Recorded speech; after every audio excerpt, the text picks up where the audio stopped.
मैं इंजीनियर वीरेंद्र बहुत बहुत स्वागत करता हूं आपका आपके अपने यूट्यूब चैनल बीर बिल्ड हाउसिंग में एक और नए वीडियो लेक्चर साथ। आज मैं यहां पर हूं और यहां पर स्लैब की अभी कास्टिंग चल रही है। मैं यहां पर वैसे आ गया था टाइम पर अर्ली मॉर्निंग, और हम आप लोगों के अक्सर कमेंट्स आते हैं कि आप साइट पर भी दिखाया करो, लेकिन होता यह है कि टाइम नहीं हो पाता, इस कारण मैं शूट नहीं कर पाता। ये हमारे पास फाइन एग्रीगेट यानी कि सैंड या रेती, ये देख लीजिए इसमें मॉइस्चर है।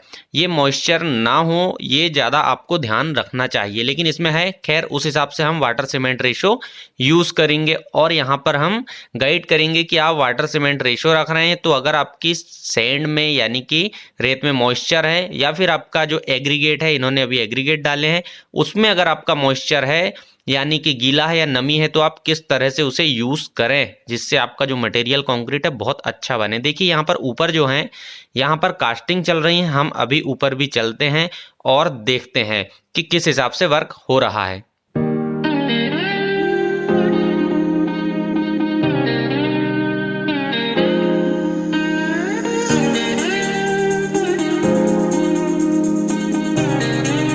पर हम चेक कर लेते हैं सबसे पहले कि सेंटरिंग जो है हमारी वो ठीक तरह से है या नहीं, क्योंकि ये बहुत ही ज़्यादा इम्पोर्टेंट है कि आपका फॉर्म वर्क जो है बहुत ही अच्छा होना चाहिए।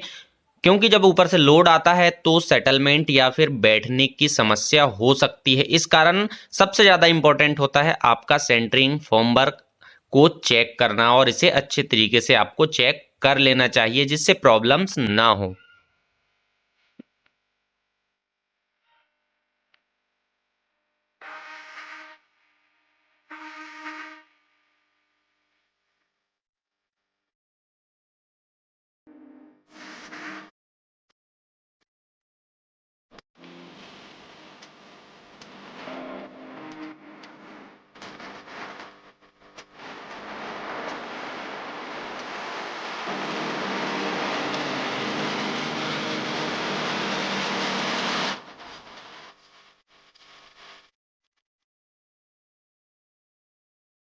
देखिए यहाँ पर हम अब बस जस्ट पहुँचने वाले हैं ऊपर, और यहाँ पर चल रही है कास्टिंग। आप ये देख सकते हैं जो हमारा कंक्रीट है वो किस हिसाब से बना है। हम यहाँ पर M20 ग्रेड यूज़ कर रहे हैं यानी कि 1.5-3, और उसमें वाटर सीमेंट रेशो भी हमें उस हिसाब से देखना पड़ता है, समझना पड़ता है कि हमारा कंक्रीट जो है वर्केबल भी हो और साथ ही साथ उसकी जो स्ट्रेंथ है वो भी अच्छी हो।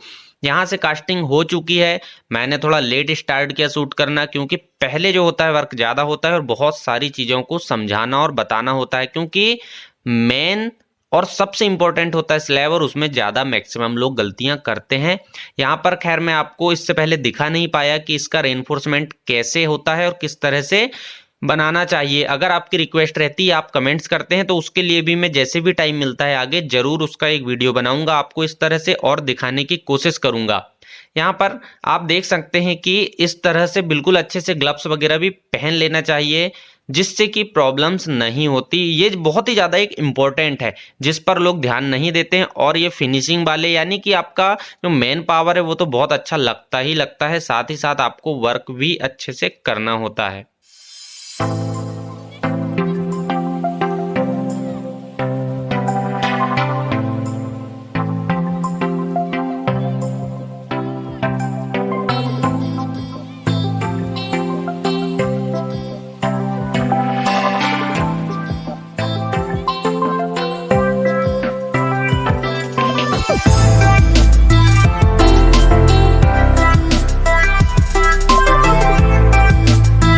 देखिए इस पोर्शन में मैं आपको एक बहुत ही अच्छी और शानदार बात बताता हूं कि यहाँ पर मैंने इनसे बहुत ही अच्छे तरीके से और समझा दिया था और बताया था कि आपको नीचे कवर यूज़ करना है, लेकिन 99% केसेस में कवर के लिए आप लोग एग्रीगेट का ही यूज़ करते हैं। और सेम सिचुएशन यहाँ पर भी है कि देखिए नीचे इसको उठाकर यानी कि जो आपका रेनफोर्समेंट है उसको उठा देते हैं और नीचे कवर बना देते हैं, लेकिन इससे प्रॉपर कवर नहीं बन पाता। ये देखिए यहाँ पर इन्होंने एग्रीगेट लगा दिए हैं और ये इसी तरह से करेंगे, लेकिन इसमें कहीं कम और कहीं ज़्यादा हो जाता है। तो आपको ये गलतियां बिल्कुल नहीं करना है, और ये मैक्सिमम और बहुत बड़ी गलती है कि कवर कहीं कम होता है कहीं ज़्यादा होता है, तो ये इस तरह से आप ना करें। ये मेरी विशेष रिक्वेस्ट है आप लोगों से। अब यहाँ पे वर्क तो हो रहा है, ज्यादा कुछ फर्क पड़ता नहीं है, लेकिन फिर भी आप ये गलतियां अक्सर कर देते हैं। अगर आप नए हैं तो चैनल को सब्सक्राइब करना बिल्कुल ना भूलें। मिलते हैं नेक्स्ट वीडियो में किसी नए टॉपिक के साथ, तब तक के लिए थैंक यू।